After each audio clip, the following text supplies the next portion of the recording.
Okay, good evening, everyone. We're going to get started. Hi, I'm Melissa Diaz, the curator at the Deering Estate. So welcome this evening for our talk with Daina Mattis and Jared Lingy. To begin with, I wanted to basically establish the Zoom rules of the evening. This conversation is being recorded and will be added to our YouTube channel and social media sites. We also welcome questions throughout the process. There is a chat at the bottom of your screens. You're welcome throughout the conversation to include questions that you have for either Dinah or Jared, and we will address those towards the end of tonight's talk. So a little bit about the Deering Estate. We are a historic house museum. For those of you outside of Miami-Dade County joining us, we are a historic house museum in Miami, Florida.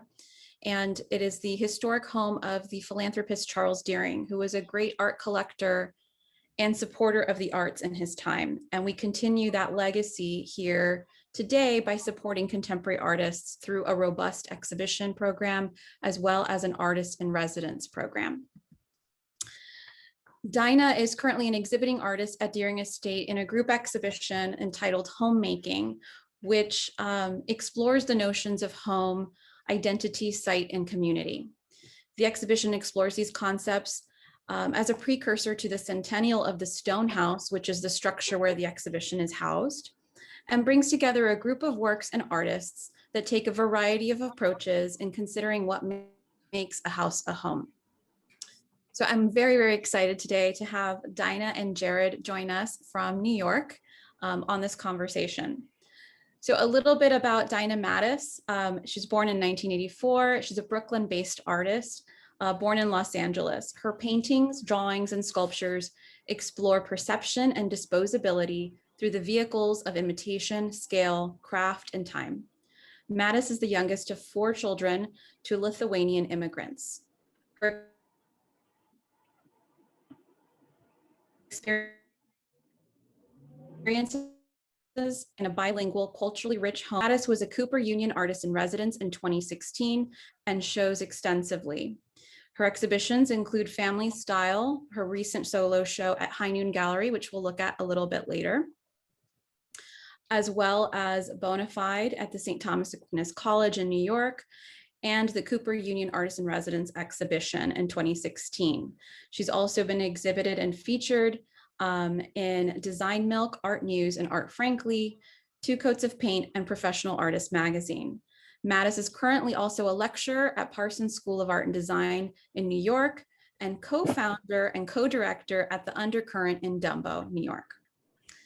Also with us tonight is Jared Lingy. Jared is the founder of High Noon Gallery, and he founded the gallery in 2017 after receiving a classical education in drawing and painting and art history at the Laguna College of Art and Design.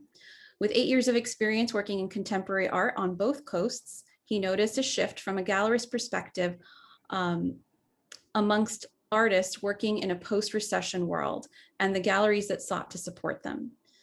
The market for emerging and mid-career artists has changed as a result and has an increasing number of underrepresented artists doing important, relevant work with a decline in the access that collectors have to them. So we'll talk a little bit more about High Noon and its relationship to the artists and collectors a little bit later in the conversation, because I think it's really relevant in what we, in our conversation with Dinah. So please join me in welcoming Dinah and Jared tonight. So I'm going to go ahead and spotlight both of you. That way, if anybody coughs or anything happens, you know, we can stay as the focus of everybody's screens. So as a start, I wanted to share images, you know, expecting that not everybody on this conversation has seen the works in person. I wanted to share some images of the works installed at Deering, and then also feature the installation images of Family Style at High Noon from 2020. So during this process, we're gonna be looking at images together and kind of talking, and Dinah and Jared can share some information about the works. And then after the images, we'll kind of dive into some more, you know, in-depth questions. So this is the entrance to the Great Hall. The exhibition, so the Great Hall, just for some context for everybody here, we kind of internally call it the ballroom, but in actuality, it was always built and envisioned as an art gallery.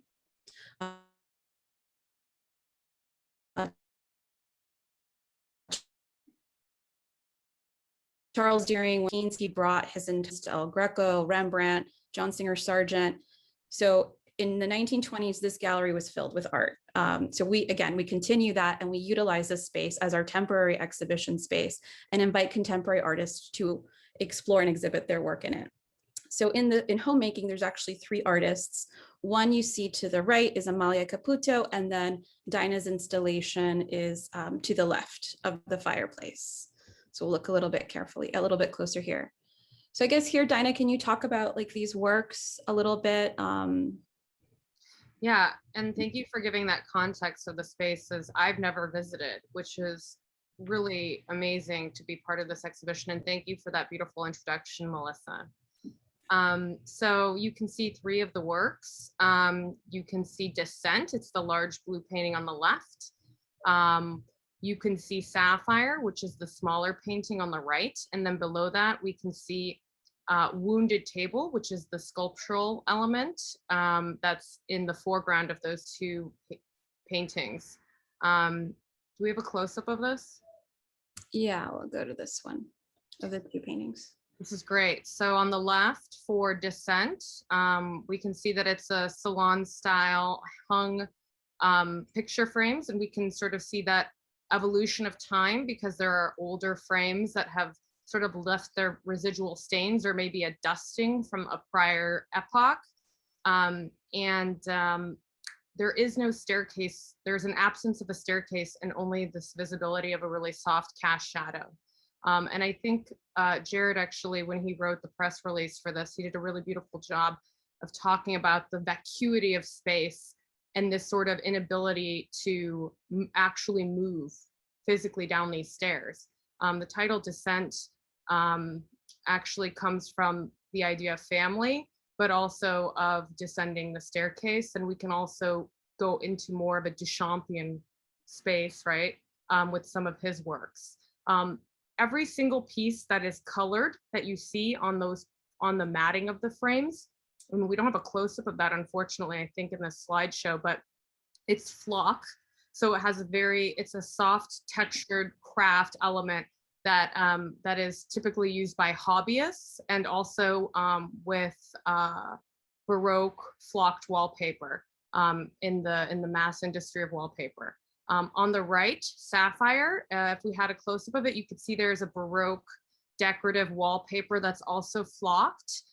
There's a faux marble painted section.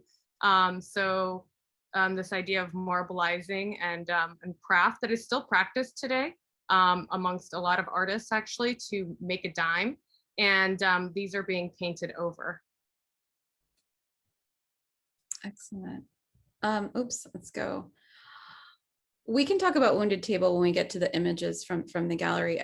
I just want to know, it's not in this photo, but what's interesting about the staircase and that, the ghost of the staircase is that the Deering estate, again, for those of you that haven't been, is this like, it's a mansion. It's one of those kind of turn of the century historic structures. It's a Mediterranean revival villa, but the focal point of all of those homes was always the grand staircase. Like that was the focal point of the entry point. So kind of thinking about how the descent, the staircase, this reference there was something that really spoke to me visually, like when I saw the images online of this particular work at the gallery in family style, the exhibition. So just like a little bit of insight into how it connected to the architecture and the structure and the history of like the tradition of the grand staircase and what that can mean in terms of presentation of the family and ideas, and also this concept of wealth and luxury. That's interesting, Melissa. I never thought of it like that with that absence of the staircase. This piece too, for those who can't tell or who haven't seen it in IRL, in real life, the where there's no photos, you actually can see the linen coming through, which is actually the first layer of the painting. And so it's really framing the concept of the material from a conceptual perspective, but it's also talking about that evolution of painting, portraiture, and photography, and that sort of loss of that, especially in the digital realm today, where we use iPhones to photograph and very few people print. So there are a lot of different ways of entering this work, depending on the viewer, the context in the space, and how you experience it, your perspectives. Excellent. So now we're moving into images from the exhibition. So this was your second solo exhibition with High Noon, is that correct? Correct. So we'll go through some images and you know, we'll talk a little bit about this afterwards, but I really love the idea that, you know, and Dinah and I discussed this, is like taking these works from a white cube and moving them into a historic house. And we'll kind of unpack that a little bit. But these are, so Sapphire, Descent, and Wounded Table were all from this exhibition. So you'll see those images again, but installed in a very different way. So we're just kind of gonna go through these. If there's anything you wanna point out, feel free. I definitely think that from that white cube, you can even see that there are elements, especially living in New York City. It's not, we never have an actual white cube. Like there are tin ceilings in this space and there are radiators in this space and what we like to call charm in New York, you know. I think that that actually gives you a little bit of a different sensibility of the work in that white cube of High Noon. When you live in other places that are a little bit newer, like Los Angeles, it could be a lot plainer. So I think that that element actually gave it a nice warmer feeling within architecturally. Yeah. So talking about the flocked works, if you go back to the 4 that you had up with the vinyl plastic over them, there's this sensibility too of a loss of joy within the flocked work here. I'm gonna mute Gabby. So I'm using this flock for all of those pieces that you saw, the decorative Baroque wallpaper. And here we can see it in another way, but wallpaper for a really long time has been integrated into mass production with flock, and flock is basically small particles or fibers of acrylic or polyester, and it's considered a sort of luxury item, but it appeals also to the sensory experience of sight and touch, and it's really common amongst hobbyists, and you can find it on the undersides of coasters, furniture, inside jewelry boxes. We use it, so we're using it in a way, or rail buffs, so people really interested in trains. It's used almost as a protective surface, right? Something to muffle the sound, something that we want to place our really most expensive, valuable jewels inside that jewelry box with that flock. So it's visually soft and it really entices you to want to touch it, but you're not supposed to touch art, right? They say look with your eyes, not with your hands. So with these 3 pieces, I actually took references from old couches that had really, you know, that sort of older flocked look, and I actually recreated these sort of pastime images, and vinyl sleeves were created that go over them, so they had that sort of experience that, yeah, you really can't touch these, and it's about preserving something of the past, preserving something that you can't enjoy, right? Like why do we cover our furniture? So there's that sort of vacuity again that we experience in a physical way with the materials that is very different than when we saw in Descent, with that vacuity of that absent staircase of mobility. Right, yeah. We'll talk a little bit about this idea of luxury and how it played into this show in just a minute, but I think that's a really interesting part, because so many of these take their cues either by motif or the material that you're imitating of luxury, of marble, of faux this, of all of this material. But then it's also very playful in the way you've manipulated it and presented it. This notion of kind of a critique of our kind of obsession with luxury, with things that we have to have, even though they're things for the home that should be useful and functional, they become more decorative and they become much more commodified. Can you talk a little bit about that in relation to the works in family style?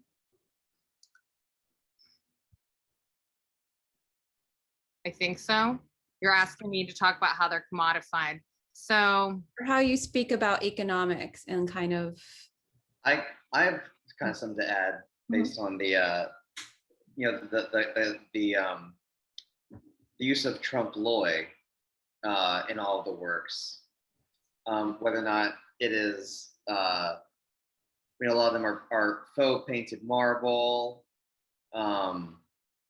or then it relates back to there you go, and a painted vent that is made to stylistically look like a vent, but it's an image of an image. And trompe l'oeil, obviously it literally means to fool the eye. And with these works, I think it's really important that it's both subject and concept in considering them, because so much of how we present ourselves is trompe l'oeil. It's a sort of camouflage.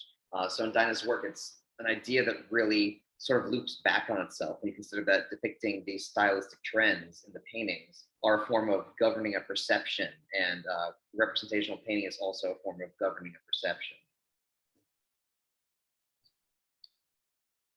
right. So in this one, for example, you can actually see, I love that you made that connection with identity, especially with the viewer, but here we see the linen exposed, and linen is considered in the economy of a commodity of painting, it's considered the most expensive surface you could be painting on.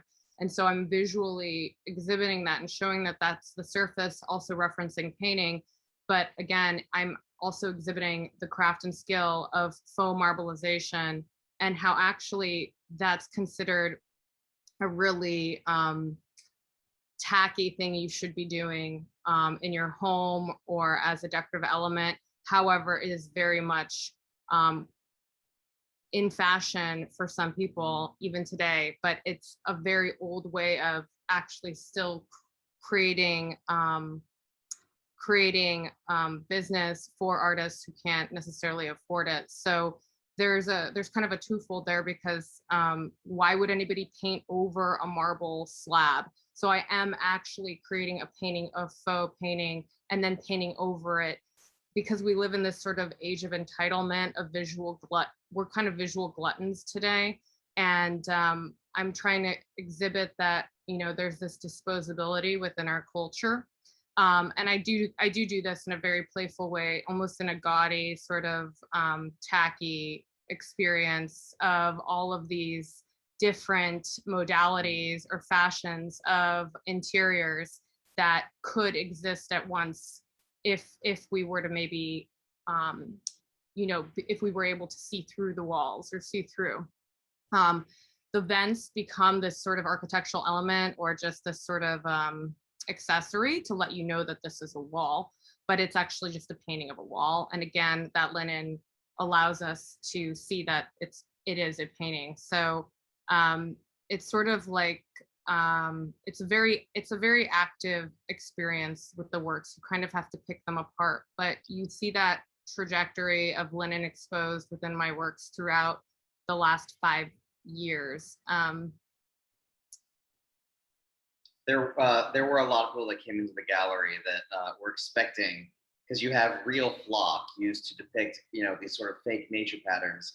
People expected the vents to actually be real vents, given how difficult it was to discern the materials versus the painted space in them. So I thought that was an interesting element. And when Diana talks about the what do you say, like the gluttonization of imagery or something like that? Yeah, we're visual gluttons today. Visual gluttons, yeah. So I mean, that's and tying back into the idea of luxury, Instagram, of course, is the most accessible, most widely used platform for all of that. And I think it's interesting to say that these works were sort of conceived of digitally and then made into objects, and now we're looking at them digitally again.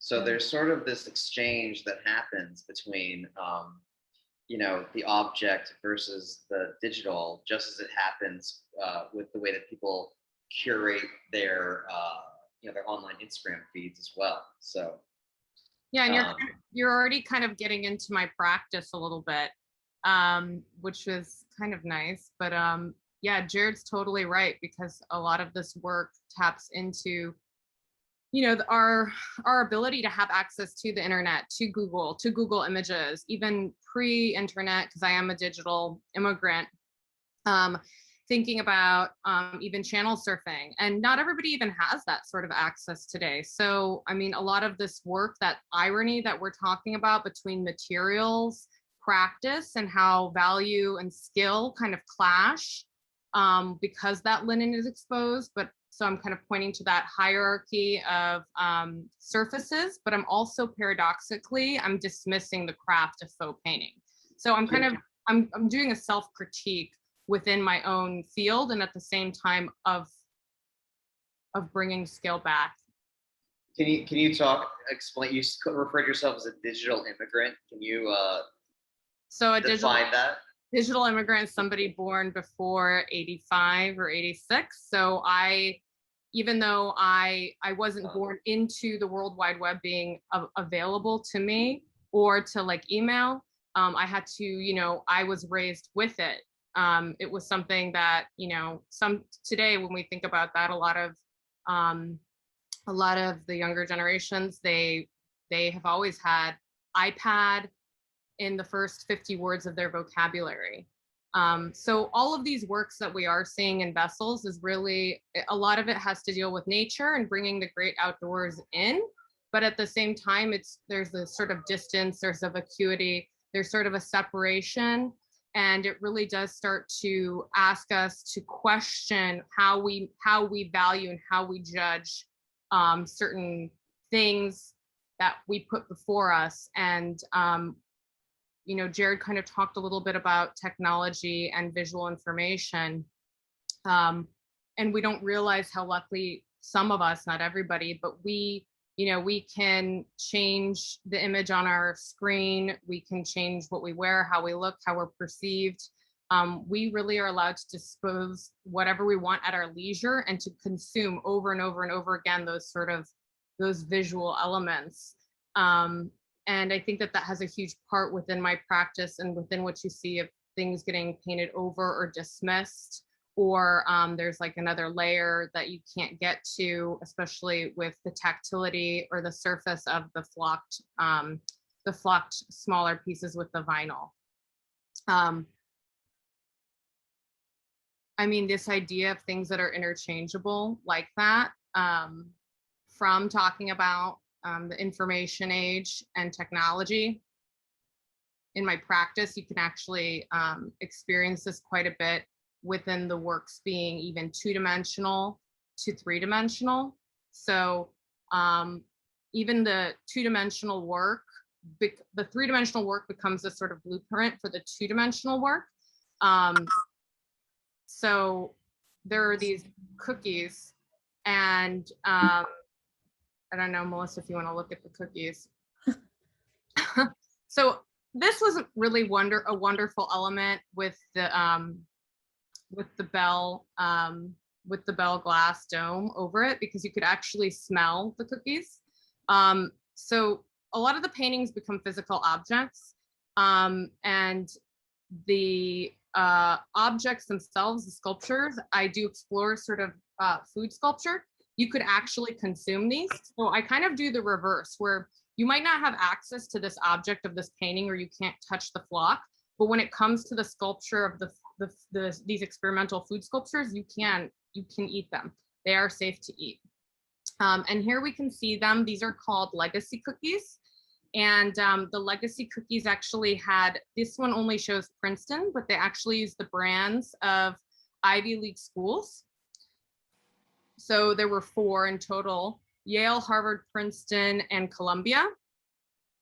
And why I brought them up in regards to the 3D to the 2D is I use a lot of practices that are interchangeable, where I'm drawing or I'm creating a 3D element, but then I take that 2-dimensional drawing, I take a 2D element and I can actually draw it in a vector or something using technology. And then I can go ahead and turn it into a sculpture, but it's a very flat sculpture. And that's actually very similar to the Maddox table, which we can get back to. But these legacy cookies also kind of talk a lot about access and this sort of generic object of the Oreo cookie. So the Oreo cookie is actually the most purchased and most popular cookie in the United States.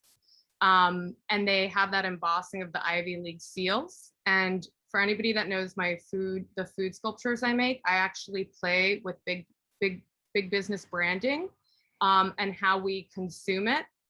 We consume it not just visually and buy into it, but it's we actually almost like you are what you eat. So both brands, the Oreo cookie and these Ivy Leagues, because that is a brand, that is a business, their etymology is speculative, meaning where their iconic brand actually came from. So one, the Ivy League schools are tied to ivy, while the other one, Oreo cookies, are said to come from laurel leaves. So one is destructive, that's the ivy, and the other is symbolizing victory. So there's a very interesting paradox there as well. And education is not accessible for majority of people, especially at this level of the Ivy League. So I've sort of twisted that around so that you can enjoy that and it can be easily purchased and accessible. And what I loved about that dome is what's that? Oh, no, I was saying at the same time that you took something that was accessible and then made it into art, whereas the Ivy League schools are outrageously expensive. Oreos are very accessible, and then Oreos that were made into Ivy League Oreos, commenting on art, again became very expensive. So, I mean, yeah, and don't you wish you could just eat an Oreo and be smart? Yeah. I mean, it's interesting because they're both dealing with their own industry zenith. So like prestige, legacy, nepotism. And we talk a lot about Full House and bribery scandals, celebrity scandals. That's what kind of brought me about to making these back in when I started thinking about them in 2019. So these were fun. We did end up making real casts of them. But these are totally edible. Yes, because they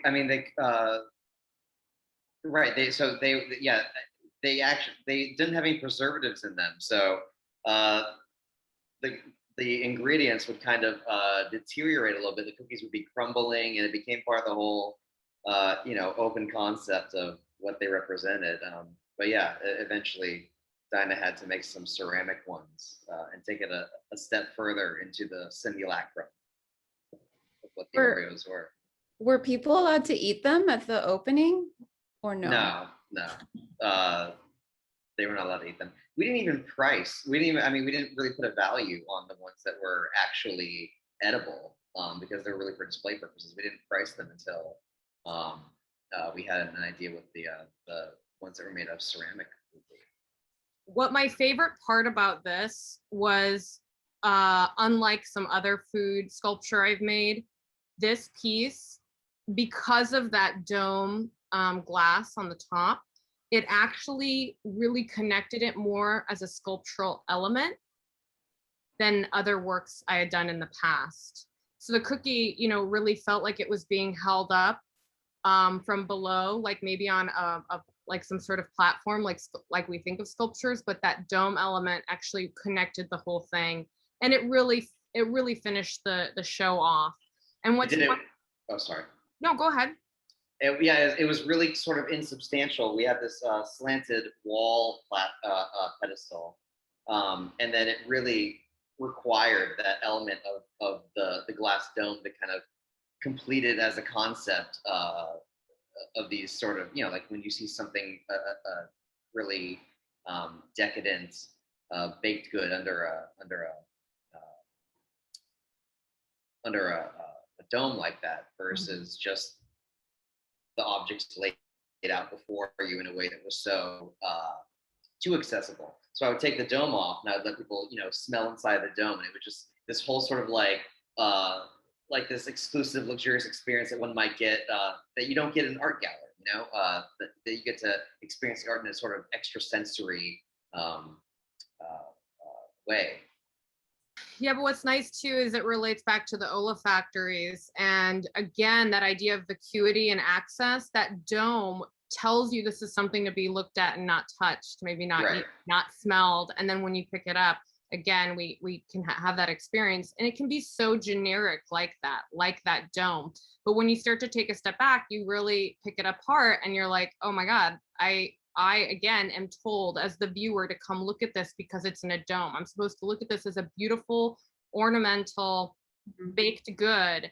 And you forget, you're like, oh wait, this is actually in an art gallery space. It's kind of interesting to take it out of that context. So I wonder what these cookies would have been like in your space at the Deering. Well, we're not allowed to bring in food into the historic space, but yeah, I mean, the crystal, that's an immediate sign of luxury, of something precious and special and unique. And then combining that, again, the high with the low with an Oreo, like you would expect something very precious, and it's an Oreo cookie. And then looking further, I love those layers that you set up, Dinah, where those layers, and then you see Princeton and Harvard, which again elevates you back from like a kind of again, taking you again from the low to the high and back and forth, and letting the viewer kind of sit in that in-between space and consider our attachments and our ideas and connections to these signs of luxury or lack of, and how we relate to them. It was really interesting to see the works in the space. When you sent us those images of the installation, it was like, it just made everything take on such a different meaning. You brought up philanthropy at the beginning, and the whole philanthropic mission of the Deering estate. And it's interesting because here we are at the moment of greatest wealth inequality in our nation's history, which is due entirely to means of distribution, largely through taxes. The wealthy are not made to pay their fair share, and so it's at the whims of the 1% to decide to be philanthropic with their wealth because they're not taxed on it the same as the rest of us. Obviously, I would like to see tax reform, and we could even call it mandatory philanthropy if it made everyone feel good. But seeing the works in this decadent, classically styled, enormous space, rather than my modestly sized Lower East Side gallery, was so interesting because it really spoke to the themes of social mobility and access so differently. It was just like the perfect setting with that floor and the chandeliers. It's almost like you couldn't tell what was staged and what wasn't. Right. Yeah. It really highlighted that playfulness that made you sit in that in-between space as a viewer to consider those things. So Dinah and I had talked about this, offline, but I wanted to kind of dig into this a little bit because it's interesting to me. So first of all, just full transparency, I didn't get to see the High Noon show. So talking about digital exchange and how I experienced those works, I saw them through the screen, and then Dinah and Jared have seen this show through screens. So that's just curatorially like the world that we're in, to showcase how we've been working. But thinking about this notion of how you reconsider value in these works and then putting them in a historic house museum, which is essentially a time capsule to an unsustainable way of life that existed in the past and really can't anymore. I mean, we're located right off of the water. The property is on over 450 acres. So that size of land, this size of house is not accessible, nor is it sustainable ecologically or economically anymore. So thinking about the works in that site, can you talk a little bit about that, Dinah? I mean, yeah, again, thank you for curating me into this exhibition. I had never been to this venue and this estate, and I couldn't believe seeing the install photos. I was floored. I thought I was in an exhibition in Venice, especially when you talk about the proximity of water and what that, what that experience is like. But and I'm not talking about Venice, California. I'm talking about Venice, Italy, where, the Biennale happens every 2 years. And I'm very fortunate to have had many visits, and I thoroughly enjoy myself. But you really feel when you go and see contemporary work in spaces like this, it is a very jarring experience. It really almost does the exact thing the white cube sometimes can do to work as well. It's like the high and the low, and they're really pushed to those degrees. And the white cube is really meant to be there as a way to only see the work. But I never think of those Lower East Side galleries as a white cube, as I'd mentioned, with the radiators and the tin ceilings, where you can tell it was a domestic space once upon a time. And I think that this does that. And talking about my work in the context of low and highbrow, either through material process or imagery that I'm using, this sort of generic nostalgic imagery, what I'm really doing is I'm trying to tap into you in the present now and how you experience that contextually. So seeing it in this space was really surreal because there were so many connections to the high, while on the other side of it, in the Lower East Side, to me, it was the low. So that's how I read it. But how I talk about it with sustainability, I mean, I would have to chew on that question for a little bit longer. How I would reflect on that in regards to these works in this space. I mean, I like the way that you brought that up about the unsustainability of the whole estate, because I think it's very important that spaces like this are part of a living dialogue. There's not like a fixed meaning to it, and it's shown through a show like this, where it can be sort of critical of itself in a way that is very meaningful. I just think it's important to keep those open systems going, which is what draws a lot of the intrigue to what you're doing curatorially there. Does that make sense? Yeah, in a way, this almost takes the irony a little bit out of it when you look at the works in this space.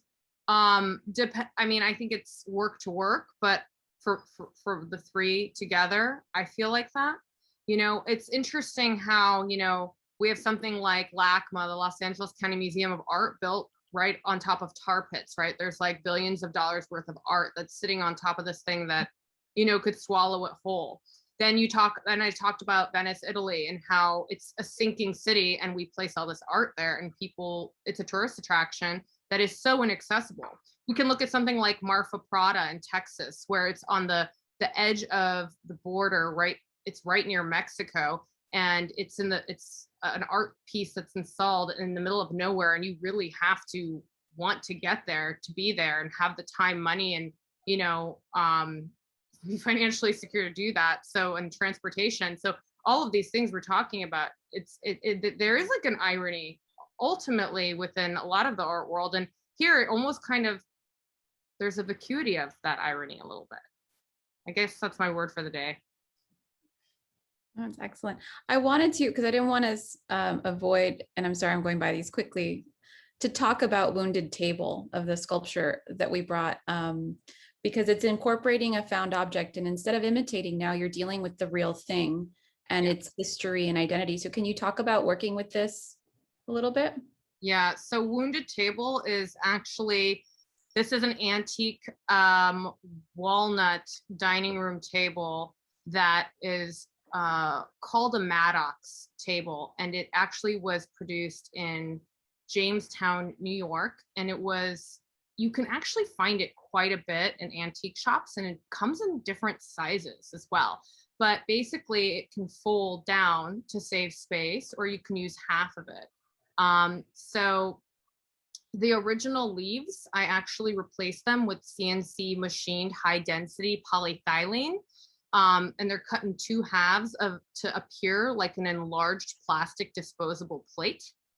So when both leaves are up, you can see the table is whole.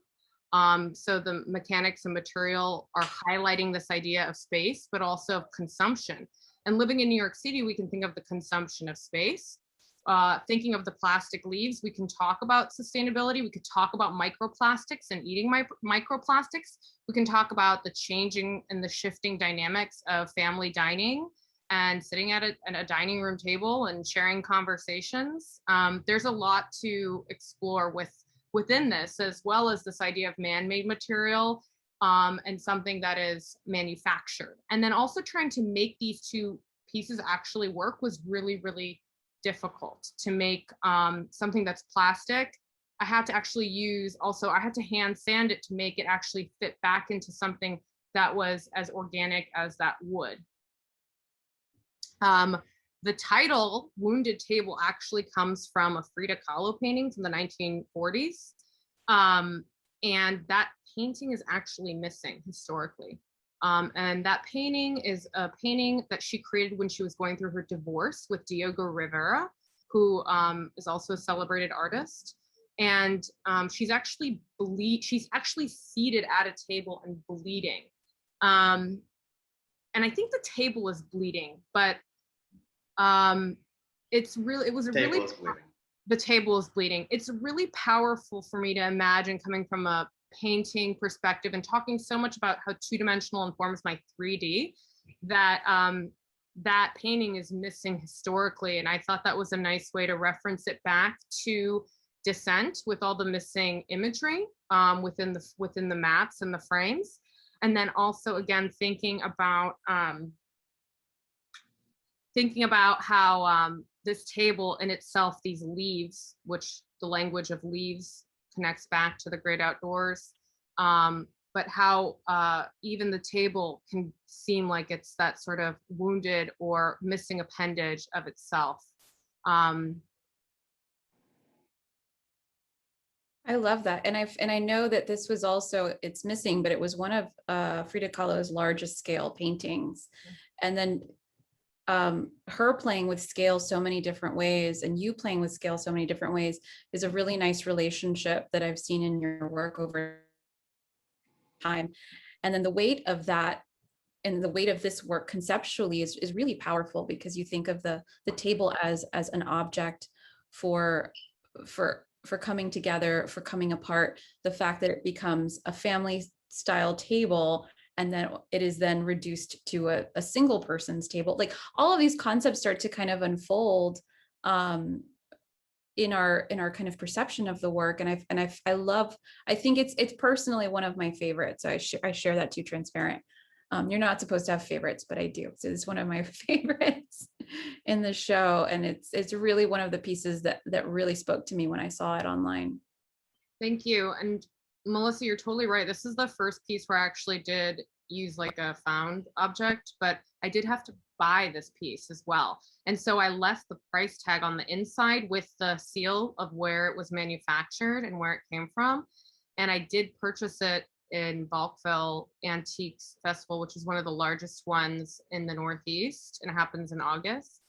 So I thought that was kind of a nice play to see how much I purchased it for, and to imagine that this table actually came from another family and another family and another family, you know, the heritage of that, and how I've even altered that, or how we alter it. You know, you think about all of the things that we, you know, from when you're a kid and you might have like written your name, or maybe you like hacked your name into a desk, or how that also kind of plays into that idea of antiques and being passed down, and family and heirloom, and thinking about today with fast furniture as well. So furniture that's meant to break, things from IKEA. And, you know, there's a whole movement about that, and going back and maybe, you know, thinking about sustainability that way, maybe that could answer your prior question, right? Especially when you talk about the Deering estate and how do we use these spaces for sustainability, and then it becomes more of a question, a social question, because I could easily prescribe what the Deering could be used for. However, I think that it's probably being used in such a wonderful way to exhibit works even today like this in this exhibition. So yeah, a work like this, it reminds me of this. There's a book I saw this author being interviewed on the Colbert Report. The book was called Remix: How to Lead and Succeed in a Generational Workplace. And it was all about how basically adding value to exactly what this piece does, adding value to something and actually changing the marketplace for it. Also speaks to the idea of a gig economy. right, and gig economy is something I've written about. I'm glad you came back to that. I think a gig economy relates to a lot of this work, and also living in a DIY culture, you know, where a do-it-yourself culture. We see that with like shabby chic and like with designers, and I definitely think there's a lot of these sorts of underground movements that are important, and I think that they are sort of these grassroots components that are unique, and we need to like embrace them. And even though this is not so directly speaking to that, I think that it definitely is something that's under that current. Yeah, I mean, you think of like in our generation, which basically we've entered the workforce, you know, right as the Great Recession was hitting and everything. It's like, you know, it's this the struggle to work smarter and not harder. And of course, we're all you know, overworked and everything, but you know, this idea of how do you take something with less value and add more value to it, you know, through a sustained craft that has been maybe Bastardized. bastardized. All right, that's a good word to use. Yeah. Right, and I think that that's really important to talk about that idea of how are you supposed to gain that experience of craft when we don't have the time to do it, and Right. we've exchanged, you know, that time for this education that's not going to really put you in a fair place to earn a living.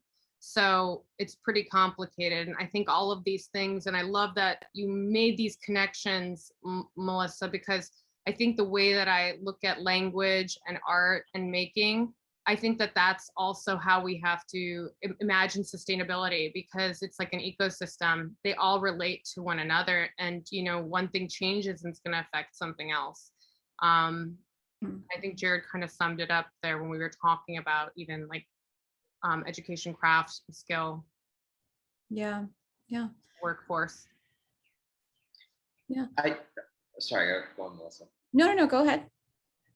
Actually, I was kind of going to go in a different direction, talking about the timing of Dinah's show in relation to what we were just talking about with access and sustainability and all that. So, Yeah, go ahead. okay, I just given what we were talking about, I thought it was so serendipitous.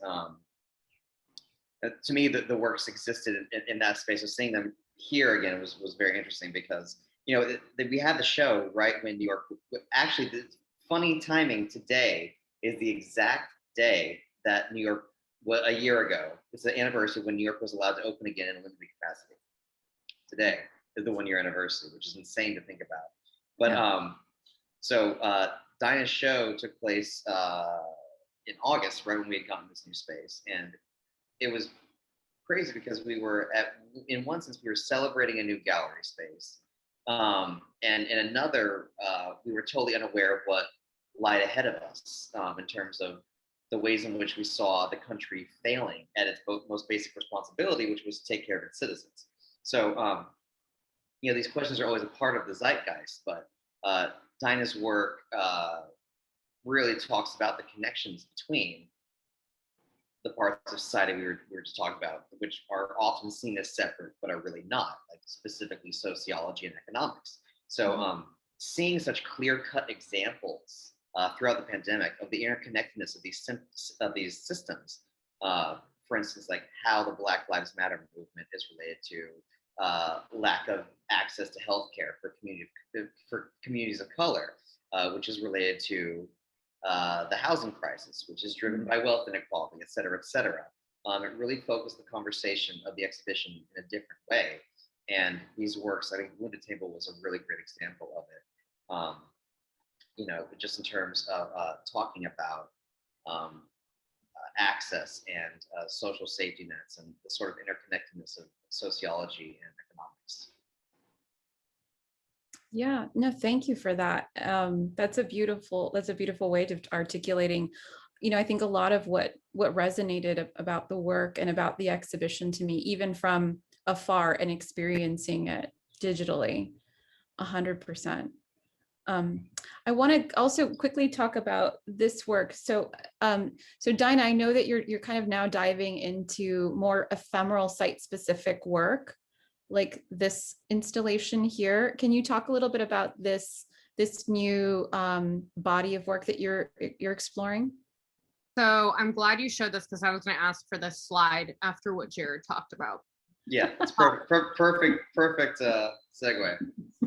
This was a fun piece. So I wouldn't say this is a whole, I would love to make more or make it a body, but I think it is very site specific. But what's really fascinating is this is just a chalk drawing, and chalk is a matter of economy, and rugs are really expensive. Tapestries are very expensive. They're heirlooms that are passed down. You don't wear shoes on them. But this was actually created, you know, by actually myself and my assistant. My assistant actually got there before I did. I drew it out ahead of time, and we used a vector for the pattern. So it was really actually easy to create. And what's really great is it became kind of like a community thing, because Jared also helped out. We all did it together, and it was, I just measured it out ahead of time and had the design ready. But it's really about inviting people into a gallery space after we shut down. And we just did this for one night only at the reception. We rolled out the carpet. It was flimsy, just like the just like the rug was. It was, you know, it was 4 people at a time with you know, masked obviously, and there were no libations. We had Jello shots outside, which were these little self-contained. You know, you move the mask, quick shot at booze, and then you're done. You know, it's like really sort of the rug was a great metaphor. The carpet for, you know, trying to mount the idea of a exhibition reception throughout all the craziness. It's like a chalk rug, you know. It's even like the idea of a magic rug, of a flying rug, making something out of nothing. You know, like how do you make something fly that's not supposed to, you know? It's I really love this because I think these could be really beautiful in other spaces. It just needs the right space and of course the design. And what the cool thing about chalk is, I think you can't, that chalk doesn't like take, what was it, Jared? Doesn't take germs or anything? Chalk, yeah, chalk, it's so dry. There's bacteria can't grow on chalk. So crazy that you learned this year. I feel like that's a lesson that could I learn. I learned that on a pool team actually, because you know, there's that communal pool that, you know, there's the chalk for your hands, and I would never touch it because I'm like, everyone's hand touches that. That's crazy because, you know, you how to get that the slickness right with the chalk. And someone told me, no, bacteria doesn't grow on chalk. It's too dry. And I looked it up, and sure enough. So I guess to go back to that idea of community and things and ecosystems and everything being connected, the great thing about this piece is it's not something you can physically take with you. You can't physically move it. You can't really own it. It belongs to anybody that's looking at it. And I think that and it's ephemeral. It did wash away in the rain. I mean, we did heavily spray it, but regardless. With Aquanet to set it, but not set it too much. Yeah, there's a perfect balance, but I think that this is like the best image to end with because it does kind of it does sum up some of these ideas about value and ownership and exclusivity and access. Absolutely. I'm going to go ahead and stop sharing just to see if anyone now has any questions. Okay, so does anyone have any questions that they want to ask directly? No? Okay, how about you want to share a little bit about what's coming up next? So Jared, do you want to share like what the next exhibition at the gallery is? And then Dinah, what's your next project? I'll let Jared go first.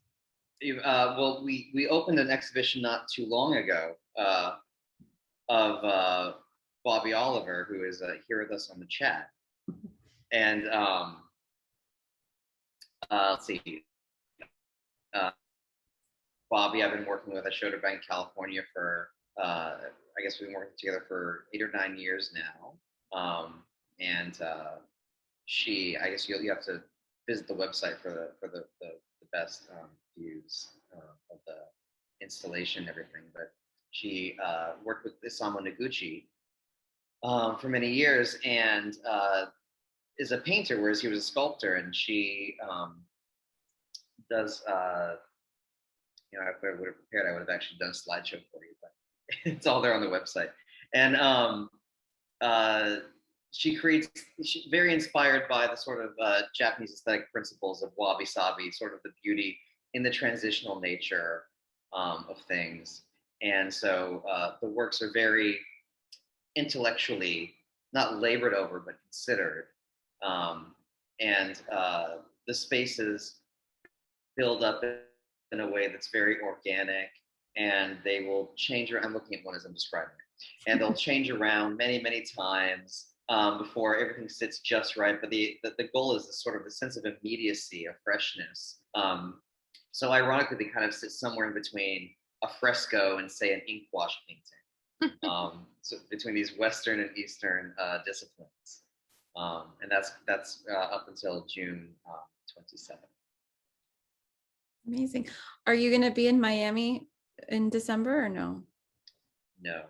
Okay. We don't know. I don't know what it's going to be like. Yeah. People who don't know, in December, there is a large art fair, and it draws a lot of different people in early December to Miami, for people who might not know that. Yeah. It would be nice. I just, it's coming out of this year. It's been really just a very, very small crew at the gallery. And, planning for things like going to Miami has just not really been on my radar right now. Okay, yeah. Dinah? I'm in a virtual group show right now at John Jay at the Shiva Gallery, curated by Suzita Guduna, who also manages Raymond Pettibone's studio. So that's a nice exhibition entitled The Right to Silence. And you can find that on my website.